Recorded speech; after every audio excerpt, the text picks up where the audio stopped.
What's up, everybody, and welcome to my NXT Takeover War Games 4 review.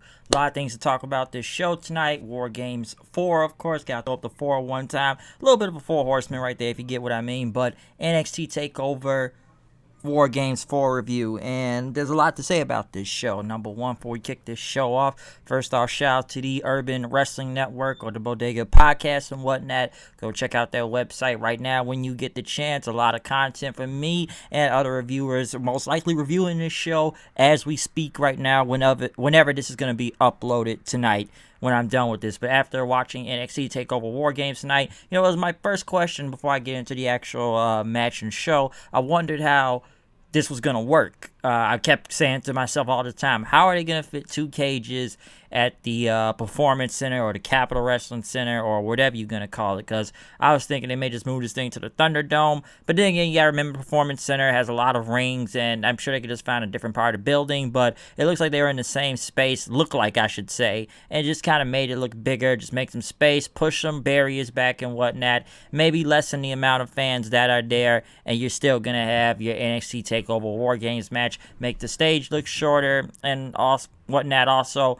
And boom, you still got your War Games match, which the cage just came down, which almost like levers to it, and that just like kind of rise up, rise down type of thing. But you still got two cages and two rings in this show. So boom, there you go. That's how they were to make it work, because I had no idea what they were going to do to make NXT TakeOver War Games work, okay? I had no idea if they could fit two cages in there, because I'm like, this place ain't really that big, okay? It's not, but like I said, I call it the Mini Thunderdome 2. That's what I call it. It's Mini Thunderdome, all right? It's the Mini Thunderdome. But now getting into the actual show, we do kick off this show with the Women's War Games match. Team Candice LeRae of Candice LeRae, Raquel Gonzalez, Dakota Kai, and Toni Storm. And on Team Shotzi Blackheart, you have Shotzi Blackheart, Rhea Ripley, Io Shirai, and Ember Moon. And the first two that were going to kick off this match was Dakota Kai, and which, by the way, all of Shotzi's team came out on her new mini tank, Tank 2, Tonka tank, whatever you want to call this thing. It's a tank, okay?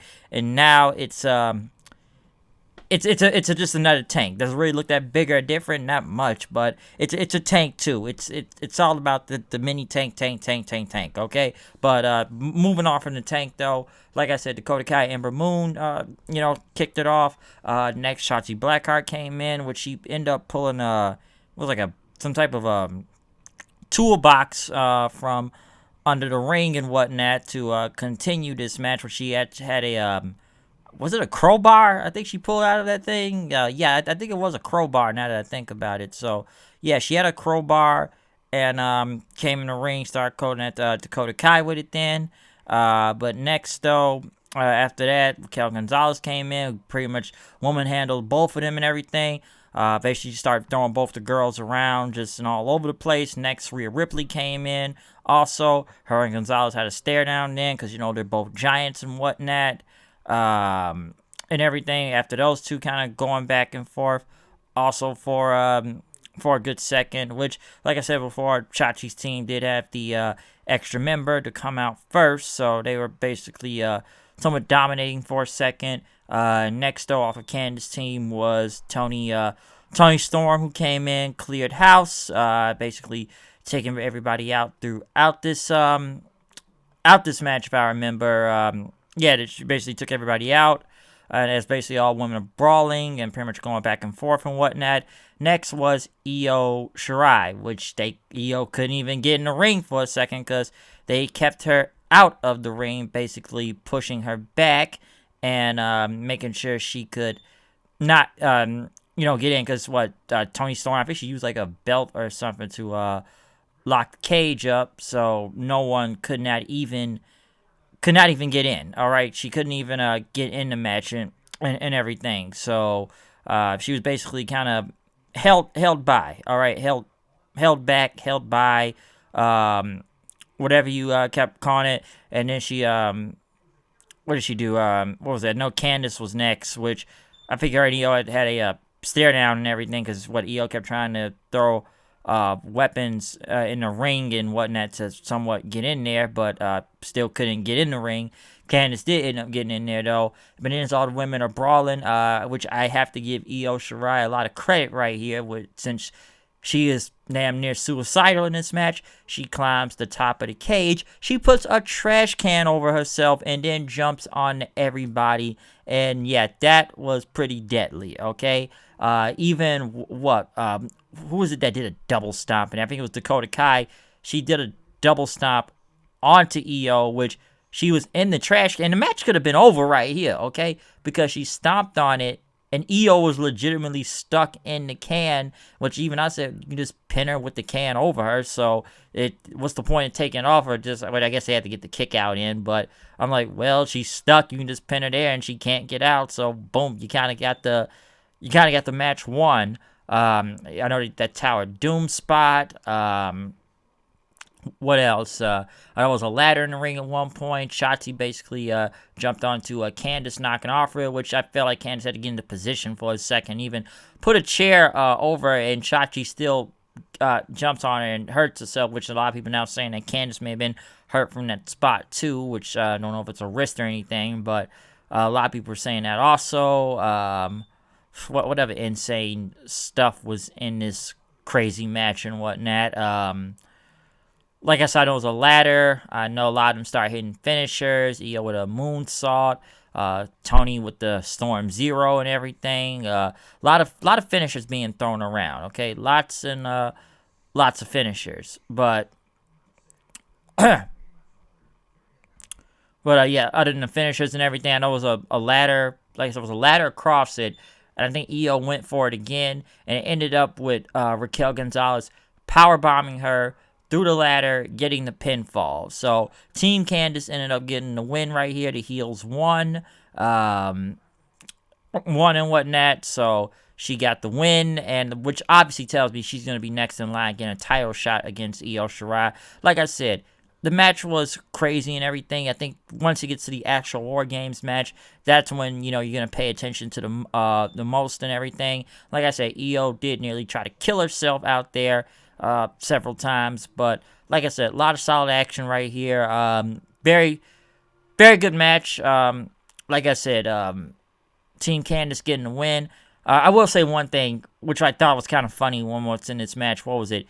Io hit the moonsault, right? And you just look at Ripley kind of looking around, kind of waiting for her spot, so Gonzalez could spear into stopping the pin and whatnot. So I thought that was pretty funny.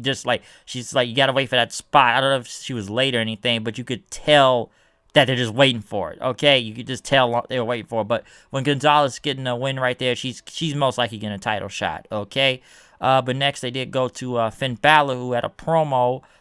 Basically talking about how he will be back this Wednesday. Everybody's paying attention to cages and stuff tonight, but the Prince returns next Wednesday. Everybody's going to have their all eyes on me. So, yeah, it's time everything to go back to the Prince.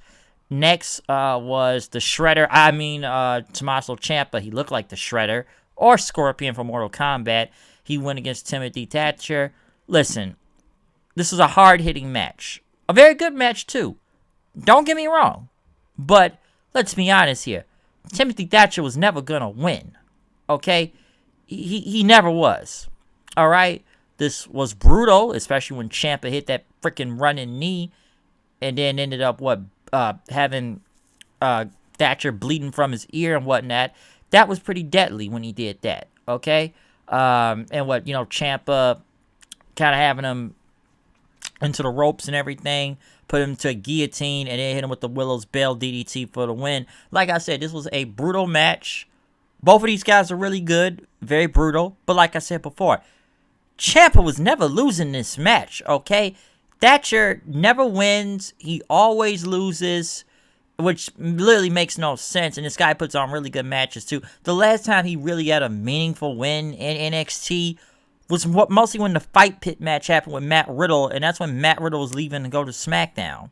So, I feel like that was the last match he really had that was important, which he actually won. And Thatcher gets a lot of TV time, don't get me wrong, when they do these Thatcher's Thatch Can stuff, but dude, every match it looks like he's in or in some big high-profile match, he always loses. And come on, when he was going against Ciampa, who really thought Ciampa was losing here? Who really thought Ciampa was losing? Just think about that for a second. Who really thought Ciampa? He never.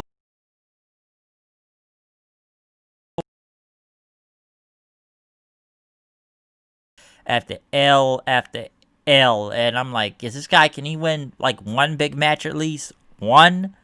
Because where's Ciampa really go on after this? I feel like he just had this match just to have this match, okay? So, there you go. What else? I know they kept playing the damn Black Sabbath song the whole night. Real good, though. They've been playing it all night, especially in the video packages. We'll get to the next one in a second soon.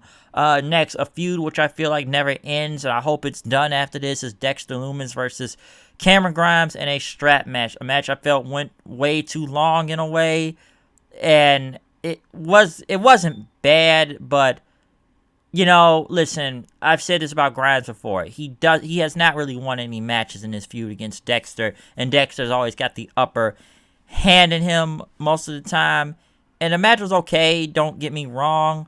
What was it? Lumis ended up tripping Grimes, and he fell onto the chair and everything that was in the ring. Basically, he kind of hog-tied him in a way, and then put him in the Katagame with the strap and won the match, okay? I honestly hope this feud is over after this. I really do, because I cannot watch this anymore, because I done seen stuff from zombies and the referee zombie and the blindfold match and just what was their end game. I hope this was the end game to this, because even I said, why is this even a match on TakeOver? What is the point? Is like Grimes either loses or just runs scared most of the time, and you know, Dexter's supposed to be the crazy, serial killer looking dude. So I hope this is over after this. Okay? I honestly hope this is over after this. I just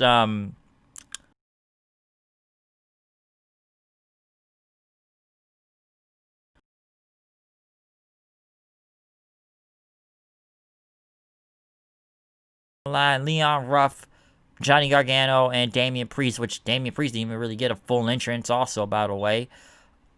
This was a very good match. I think Priest killed it out there, number one. And I don't know how long they were going to continue this whole, Leon Ruff thing, which I like Ruff, but I'm surprised it's even went on this long way. I'm surprised this is even all the way to TakeOver, okay? I didn't really think this guy was going to be getting a TakeOver match. And, the guy's not bad or anything, but it's like, dude, the guy's supposed to be a joke, and they kind of treated it like a joke, which they stood up himself. Don't get me wrong, he's not getting punked around, but they made him feel like he was a fluke. He's just won out of sheer luck, and it's like he somehow finds a way to escape all these near death, well, not near death, but escape all these matches and win in some type of miraculous fashion. Okay, and in this match, then what was it? It got to the point where there were ghost faces coming out and trying to come after Priest, which ended up being 6 of ghost face killers out there. I guess Giant Gargano can pay a lot of these guys. Which Priest took him out with a splash and his dive outside the ring and whatnot. And Priest was about to go for his kick, but Gargano had got him with a kick. Then Priest was gonna go for the reckoning, but one of the Ghostface dudes hit him in the back with a pipe. Then Gargano basically ended up taking Priest out of the ring, and he went for Ruff, hit him with a super kick, and the one final beat for the win. So there you go, folks. Johnny Gargano retained the North American Championship, and next thing you know, the Ghostface that revealed himself, which I nearly knew almost a month ago at this point. It ended up being Austin Theory. Okay.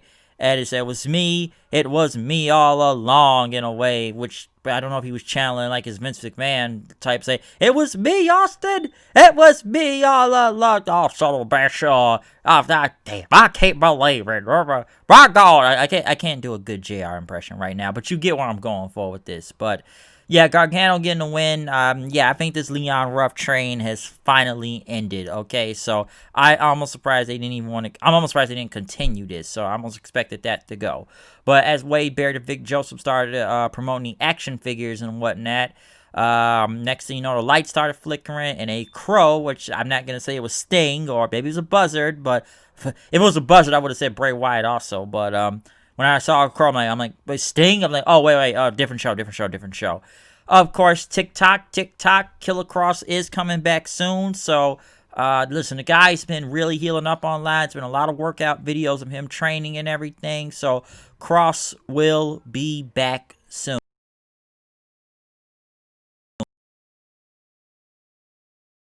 We get a Finn versus Cross match coming. Okay, expect that to happen soon. But now we have reached the main event: War Games Undisputed Era versus Team Pat McAfee. Lorcan, Birch, and Pete Dunne. I would say everybody had Camo out there too. It kicked it off with Kyle O'Reilly and who's it, Lorcan? That, or was it Birch that was in the ring first? And whatnot. No, it was not Lorcan or Birch. It was Pete Dunne and Kyle O'Reilly. Of course, they start off with some chain wrestling and whatnot, and everything just to kick off the match, which is really good too. But Lorcan was next in there, going at O'Reilly. Then as they basically started double teaming him throughout a lot of the match. Bobby Fish was next, so Red Dragon started to take control then on both of them. But yeah, after what was it, Bobby Fish was in there. Then I know you end up getting like the, would you go for the fish hook or something? No, they hit only Lorcan with the chasing the dragon and whatnot. So they end up getting that onto Pete Dunne and everything. So Red Dragon started basically dominating the match then. But who was next? Danny Burch came in. Basically, they started getting the upper hands onto Red Dragon, and then they ended up pulling out a cricket bat from under the ring. So they started hitting them with cricket bats and whatnot. A lot of crickets they were playing out there. Roderick Strong was next. Roderick Strong ended up coming in, taking out Burch Angle Slam. Basically just knocking them all over the place. They start getting upper hand in. But then next thing you know, the heel started getting the upper hand also as Pat McAfee came out. But before he could get in the ring, he pulled out a table with the Undisputed Era logo on it with all the names. Basically going to put them all through the tables and whatnot. They ended up putting Roderick Strong through the first one, which Pat McAfee had a very great looking moonsault. Let me say that too. They're very smooth and whatnot. Cole was the last man to come out. He had a fire extinguisher. He sprayed everybody in there and started going at everyone in. Tried to get to Pat McAfee, but Pete Dunne got in the way then. Dunne ended up taking him down, but Cole came back with a DDT then, and so he could try to get to him, basically call him a bitch and everything. O'Reilly called him a bitch after throwing try to get a trash can and whatnot, or a chair. But next thing you know, all the teams started brawling in. Basically everybody was in the ring, so like I said, you had to just everyone going for it. Next thing you know, they ended up going for Cole, which Pat got the figure 4 on him as the other team members held him back. But next thing you know, they started getting the upper hand in. Cole, once again, he tried to get the pin. Was underdone. That did not work. Next thing you know, Cole, I know he set up one of the tables then. And basically, they tried to powerbomb Pete Dunne through one of the tables, which it did not break. But Strong ended up hitting like a big splash to break the table in. Pat tried to go, what did he try to go for? Tried to go for the table, which he was on the top rope.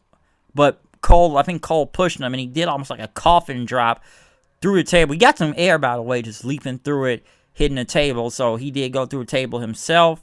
Next thing you know, though, I know Pat tried to climb out of the ring, Undisputed Era, and then basically pulled him down, and then they all kind of stared at him then at this point in time, and basically they started to, was almost about to jump him, start beating the crap out of him, throw him around the cage, just pushing the guy around, destroying this guy out here, I should say, just beating the dog crap out of him. And, Cole was about to get him again, but, the rest of Pat's team came in for the save and whatnot. They ended up taking them down. Then Cole them start to recover. Then they start to brawl in the middle of the ring. Then at one point, and Pat McAfee got on the top of the cage, did a huge swanton bomb, which looked cool by the way, and landed onto everyone. Then okay, so since they all went down there, what Pete Dunne did his little, finger snap Marty Skrull type of thing onto O'Reilly, ended up hitting the bitter end in, which, Kyle O'Reilly kicked out at 2, and, he ended up hitting another suplex in, which, once again, onto the metal part of the ring, which still for another 2 count then, but O'Reilly got to the top rope, pretty much threw a chair at him, taking him down. Cole looked like he was about to hit him with a chair, but Pat ended up low blowing him then. He ended up blocking the Punk kick in, hitting him with his own kick in right after that, and everything. But Cole was about to go for the Panama Sunrise, the Panama Sunrise Canadian Destroyer, and whatnot. But Pete Dunne stopped it, and excuse me, that stopped it. But he did end up pinning the Canadian Destroyer, which was a 2 count. Surprisingly, that was a 2 count. I'm surprised by that.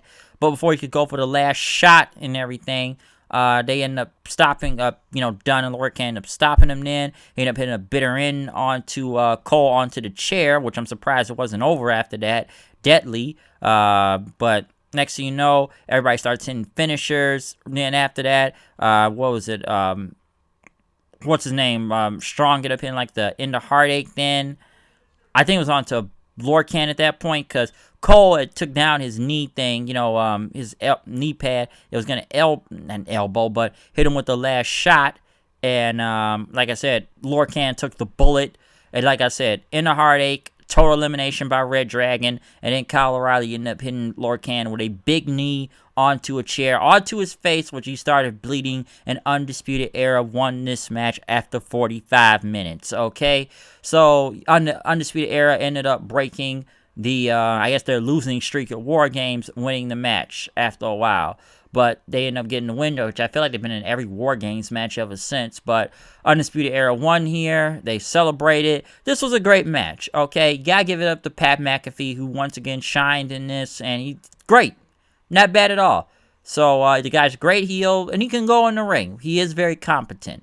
This was a brutal match, of course. I would have liked it better if Pat McAfee was the one that took all those finishes from the Undisputed Era and didn't win the match, because, pinning Lorcan was pinning Lorcan. I feel like Pat should have been the, one to get pinned to end this whole thing, okay? That's what I felt should have happened. But this was still great. Okay, this is still great in general. I'm sure people are going to question, are the Undisputed Era going to be going to the main roster? I don't know what else they could do. But then again, some would say it's like with Ciampa or Gargano. What else do you have to throw these guys in NXT? We know they almost like you don't want to go to the main roster. We already know Ciampa doesn't, but I don't know where they go on from this. Okay, I don't know.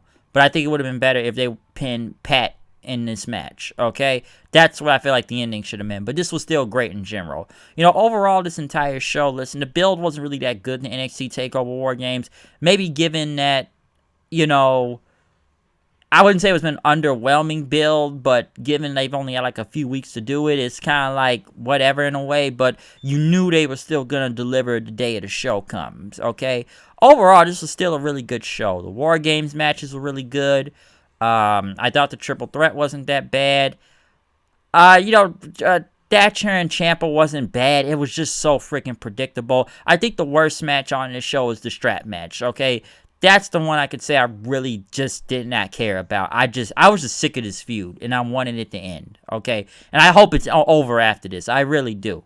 I just don't want to see it anymore, okay? So I am sick of it. We now know that Killer Cross is coming back soon to NXT, and Finn Balor will be on this Wednesday show. So overall, like I said, these TakeOver shows never really disappoint, and this was was another good one too. And like I said, the War Games ones I wouldn't say they built themselves in a way, but depending who's on the teams and whatnot, we know what happens in War Games, okay? Trust me, I've went to War Games last year in Chicago. I was there, okay? I was there when Undisputed Era were in the War Games match last year against, Ciampa's team and, Kevin Owens and all that.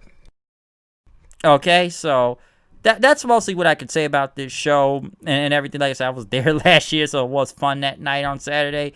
But like I said, overall, a very good show for NXT. So other than that, I'm done with the show. Follow me on Twitter at HoodedKnight890. This will be uploaded sometime tonight. I'm out of here. See you guys later. Peace out.